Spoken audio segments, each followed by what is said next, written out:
Okay, Scraft fans, I am back with another match from our noob league, from our, hang on, where's this guy going? Hang on, haven't even introduced the players yet and already this looks suspicious. Okay, this is from our newcomers league. This is FOD versus Deathlake. FOD in the top left here playing Protoss. Deathlake in the bottom right here also playing Protoss. Deathlake with the pylon in his men. FOD with the pylon at the front door. But where is this worker going? Is this just a really early scout? Are we just going to see FOD being extra cautious, just checking that all is well in his opponent's base? Nothing wrong with that, especially if you think your opponent might be up to no good. But I suspect that it is FOD that is up to no good. Let's watch where this probe goes. If it goes into the main, it's probably doing some scouting.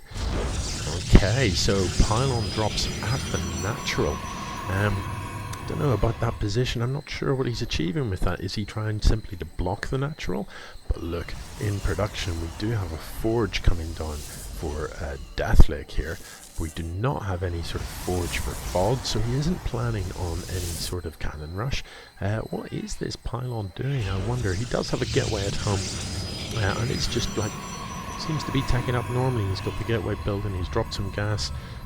Doesn't seem to be anything very astray apart from this one pylon, and looks like he's lost the worker, has he? Yeah, he has. So, you know, it's not uncommon to drop a pylon to prevent your opponent from expanding if you think they're going to be going Nexus first. It's a particularly common thing to do against Zerg, because Zerg quite often will expand before they have any units out, before they have even any tech structures. Sometimes common enough for a Zerg to simply who builds a pylon there, Deathlake? Who does that? Common enough for a Zerg to expand before they even have a spawning pool. You know, so dropping the pylon to block the expo can be a bit of an annoyance for a Zerg. Deathlake, I don't think has any intentions of that very early expo. So to drop a pylon that early and, you know, lose the minerals that's worth actually sets you back a little bit, FOD. And I don't really think it's going to have an impact on Deathlake. He doesn't look like he's going to be expanding until such times as he's got some units up and will be able to deal with that pylon without any hassle. So, what do we see in the production tab? We see cannons building for Deathlake. Very, very cautious, not really sure about the position of these cannons. You know, I guess arguably this one's well positioned. You can't get around the back here into the mineral line without taking fire from that one. This seems like an unnecessary amount of cannons around the front, though. You know, if FOD did something like sent an Oracle in round the back, the Oracle could have at these probes out of the range of all of those cannons and not come to any harm. So I'm not sure that I agree with 3 cannons in your men. You know, why not build some units, build a mothership core defensively instead, and that's able to move. Another worker coming across the map, so maybe FOD just coming to have a second look. Maybe he's going to drop something in the power field from this pylon. Who knows? Who knows? I don't, that's for sure. The expo up for FOD is going to very, very quickly start to rack up an economic advantage for him. The slightly more normal forge timing coming down for FOD. He's beginning to build some units. He's got a Stalker coming out. He is getting the all-important Cybernetics core upgrade, which is of course Warp Gate. But as yet, only this one gateway is the only production facility that we see. So are we... Oh, a little bit of argy-bargy here. A couple of probes having at each other. A Zealot is just going to work out on this pylon for a while. He's going to chop that down in reasonably short order. FOD, are you going to send this worker into the main? I would have liked to have seen that. I think, you know, given that the pylon was getting hit by a Zealot, you've got a reasonable idea that it's just Zealots that he's going to deal with, and Zealot's got the same speed as a worker, so he arguably could have got in and had a good look around. We know, of course, that he wouldn't have been able to see anything, because these cannons actually would have killed the worker here or here. But he doesn't know that, so, you know, would have been worthwhile trying to get in and get some idea of what sort of tech your opponent is building. Now building a forward pylon here. Of course, you know, Protoss can warp in at any pylon. FOD also taking no chances with the static defences. This, you know, for me, pylons in your main base generally, if you know your opponent is maybe playing, maybe you're against a Zerg and you know that they're going to be going mutas, then by all means have a couple of cannons behind the mineral line. In general, to see off, sort of harass, one cannon in the mineral line is generally enough. You know, and if it's going to be a more determined push, well then 3-4 cannons isn't really going to hold it anyway. You know, for me anyway, the general point of cannons in your men is just to prevent harass, to prevent the drop that comes in, to prevent the oracle that comes in, rather than to see off anything serious. Yeah. But anyway, not to worry, they're not going to do any harm. Deathlake does have a mothership core in production. FOD, I do not believe, has a mothership core, and that disappoints me. As a Protoss, you should always build a mothership core. There's never a good reason not to build a mothership core. They're a fantastic unit. Deathlake going for the Expo. Sorry, wait, what? No. Deathlake has got an Expo up down here, but FOD is building a gateway here. Once this becomes a warp gate, that will enable him to warp in units more quickly here. I don't really know what these two cannons are for. Both of these players then climbing up the tech tree. Twilight Console coming down for FOD. We have got the Robo, we have got the Stargate, but nothing coming out of them yet, which does make me question, why have we built them? But again, you know, they're not really doing any harm, but they have cost you money that you could have spent on units. A quick look at the army supply shows that actually Deathlake is substantially in the lead, but neither player has a very significant army at this stage of the game. A quick look at the income tab shows that it's reasonably level really, now that Deathlake has got this Expo up and mining. FOD with slightly better saturation here, but has stopped building workers. I noticed nothing in the production tab on the worker front, despite the fact that he is throwing down this third. Now FOD did have his Expo up sooner, so I would imagine in terms of minerals mined, he does have some sort of advantage. Let me see if I can find spending. Yeah, so you know, not a huge advantage like you might think actually, but some advantage. We will certainly see once he gets the gold base up and mining, a big spike in the income tab. Over here, Deathlake has got a similar plan to FOD, but without the cannons. He has got, I don't know about this, he has got a gateway up here with an expensive queue. You know, look at these adepts, they cost 100 each. You've got 500 minerals in the queue. Why not just throw down 3 gateways, you know? So, back home, Deathlake has got a Robo, nothing built in front. Oh, I saw that, just as he queues Observer and a Warp Prism, and the Stargate is coming down. So, you know, tech-wise, these guys very, very similar indeed. No upgrades from the Forge yet for Deathlake. Let's have a look over here. Any upgrades from the Forge? Yep, it is level 2 weapons, or rather +1 weapons have already been upgraded is what I meant. Okay, so more gateways coming down. This is what I like to see. You know, as you get into the game and your income increases, you've got to make sure that you have enough production facilities to match your income. Otherwise, you're just going to be pulling huge amounts of money, and that does you no good. So, you know, really important that as you expand, if you think that a single base can support, for example, 3 gateways and maybe a Robo, or 4 or 5 gateways on their own, with reasonably continuous production, well then once you're up on 2 bases, you need to think about doubling that. So maybe a Robo and, for example, 6 gates, or a Robo or pair of Robos, nothing to stop, you don't have to stop at just 1. By the time you get up to 3 here, you know, you really need to be thinking, well, more like 10 gateways and perhaps 2 Robos for sure. This Warp Prism, you know, I do like a bit of Warp Prism prey, and both players do have Warp Prisms.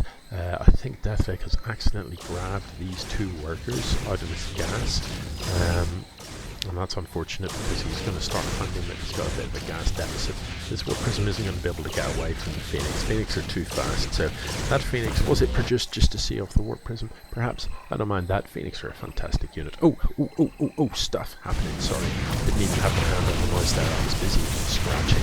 So, a bit of push from FOD. If we have a peek at the army supply, the numbers are roughly even. The Deathlake units are on the ramp blocking each other, and that is not an effective place for them to be. These zealots won't fare very well against this number of stalkers though. They'll get taken out pretty handily. The mothership core doesn't really want to be standing still and fighting. It wants to be overcharging pylons, but it doesn't matter. Deathlake is going to see this off with the warping from the prism here as well. Nothing too much to bother him. So the army supplies drop in equal measure, and if we look at the units kill tab, slightly better off Deathlake is now FOD. Taking a look at the income tab, it's still disadvantage in minerals for FOD, not overly substantial, but look, double the gas income. You know, once you start to tech up in any way, shape or form, it's all about the gas. The gas is the limiting factor generally. FOD would have an even better income advantage if he fully saturated these bases. The gold base is getting there though, so we'll probably see this start to climb in this. Yeah, so already we can see a bit more of an advantage. Now then, Deathlake, have you put these workers back in gas? Well, you've replaced them, so that's okay. A couple of idle workers isn't going to end your game or anything like that. The gas shortage could. So this is a reasonable force beginning to accumulate here from FOD. They have got the +1 attack. Meanwhile, Deathlake's units have no upgrades. A little peek at the army supply, and we can see that FOD does have an advantage. Let's have a peek at the player APMs. They are up to stuff, they are doing stuff, neither of them are sitting on their hands. And here we see for FOD a whole array of upgrades in production. So shields coming in, air weapons coming in, blink, and additionally pulse crystals. Now that's not really the right upgrade, because you've built carriers. You have got carriers in production rather. Perhaps not any out yet, but there are carriers in production, so and you have got a carrier out. Where is it? There it is. So really the upgrade that you need to be getting from the fleet beacon is the graviton, which will speed up the rate at which they can launch their interceptors. So FOD choosing to engage, leaving the carriers at home. The Phoenix picking up these stalkers, very nice move indeed. They need to lift that one again though, it's almost dead. We need to take him out. You know, a little bit of concentration on the micro. You're always focused on the weaker units first. You need to reduce your opponent's DPS really. If you reduce the damage output from your opponent in any way, then you can win. So it's all about killing units rather than damaging units. So it's always, you know, look at which units have already been weakened, focus those. These need to get involved really. I'm not sure what you're at there, Deathlake, but look, these zealots would just be so easy to pick up with the Phoenix. So I can't help but feel you took a little bit more damage then than you need to. Army supply well ahead for FOD, and that's likely to continue in that vein, because the income now is substantially in his favour, and he has got more tech structures, so he's in a position to turn those minerals that he's mining into stuff. Deathlake, no shortage of minerals and gas in the bank, but look at these idle buildings. Idle buildings don't win you games. This gateway with loads of stuff queued up, but look, 2 idle warp gates and an idle gateway. So why the queue, I'm not sure. Quite a focus on zealots from Deathlake, and you know, in general, if you're going to be playing zealots, nothing wrong with zealots, but make sure you've got the charge upgrade, and he hasn't yet got that charge upgrade. It makes a huge difference to how effective they are. So in the production tab we can see that Deathlake currently not building anything. A couple of stalkers coming down. This sort of forward outpost from FOD still in use, and I think Deathlake oblivious to that. However, FOD oblivious to this ninja expand up here, which surely is beginning to you know, be very valuable for Deathlake. Not saturated yet, only about half the workers on it so far, but if you took this away, he'd be in real dire straits in terms of income. Now, is he going to blink in here? You need an observer. I mean, you can blink in here, nothing wrong with that. In fact, blinking in is often a great plan. You know he can see you, right? But you do need sight. You need to be able to see up there. So, you know, you need to send these. A good way to do it is send them with an observer. If you don't have an observer, other possible moves are, across the gap is interesting, but these stalkers are going to be forfeit. They are going to die. I don't think they're going to get very much done at all. Another good way to do it, if you don't have robo, if you don't have an observer, is to use a sentry to produce a hallucination. You can hallucinate a phoenix. Largely I would choose a phoenix or an oracle because they move quickly, so you can get it there very rapidly. So you can use a sentry to hallucinate something that flies to give you sight so that you can blink your stalkers up.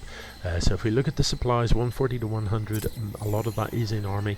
FOD does have a clear army advantage. There are shield upgrades, there are air attack upgrades, there are ground attack upgrades.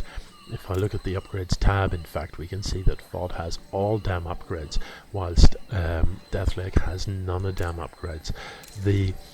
Admittedly, one of FOD's upgrades is a Phoenix upgrade when it should be a carrier upgrade, but you know, I think if he attacks now, he will probably have enough to break this. The carriers, you know, from the back would just be doing so much damage. And one of the key things that carriers are able to do. Did these zealots have zealot legs? Did he get the zealot charge upgrade? He did. So FOD zealots are worth double what Deathlakes are. Maybe double's an exaggeration, but they are worth maybe not that far off double. That's how important that zealot legs, that charge upgrade is. It just makes a huge difference. These stalkers will be able to clean this up without the additional warping zealots. You should see that off without too much bother. If he goes exploring for the pylon that they came from, he is going to find this little stash in the corner, so that is going to go down fairly quickly too. If he continues to explore, he might even find this, Deathlake, a miss rally. So remember, you know, when you expand, if you click on your nexus, right click on the minerals, that will set the rally point so that any workers you build from that nexus automatically get to work for you. Yeah, I was about to tell you about carriers. One of the bonuses of these carriers is that they confuse the AI.